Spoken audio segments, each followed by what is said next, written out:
All the cardinals are now in place to pick the next pope, and some signs of a struggle over who it should be and how long it will take. ABC's David Wright is on the scene in Rome. And David, some big news coming today. That's right, George. In a briefing that's going on now, moments ago, the Vatican spokesman spoke the words that 4,000 accredited journalists and millions of Catholics around the world have been waiting for, that the vote to go into a conclave is expected this afternoon. Good morning, gentlemen. This morning, the paparazzi seemed especially interested in the American cardinals. In a week with no news, they've been the only diversion. The Italian newspapers full of headlines. The Americans are trying to hijack the process by resisting pressure from the Italian cardinals to convene the conclave right away. And today, this quote from Cardinal Wuer of D.C., "The conclave will not be short." An early vote favors the insiders, and that means, above all, the people well known in Rome. That includes all of the Italians. Until now, the excuse not to start had been that all 115 voters had yet to arrive. Last night, Vietnam's Jean-Baptiste Pham took that excuse away, taking his seat with the other cardinals.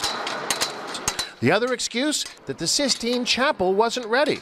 Now the windows are blackened, the chimney installed, and a device called a Faraday cage is being installed to prevent electronic eavesdropping.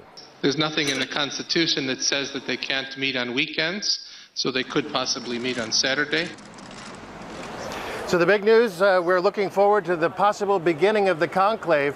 Reading the tea leaves in the Italian newspapers, and they should be taken with a grain of salt. The factions that appear to be emerging have the Italians on one side and the Americans on the other. The Italians advancing possibly a Latin American candidate.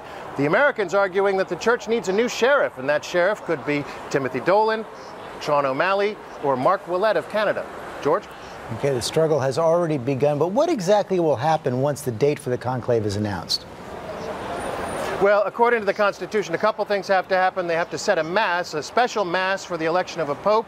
Then the 115 voting cardinals withdraw into the Sistine Chapel.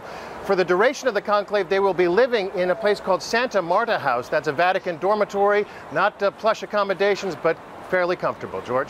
Okay, David, thanks very much. And Diane Sawyer will be in Rome anchoring ABC News' special coverage of the Papal Conclave, choosing the new pope. Josh will be there as well, the whole ABC News team.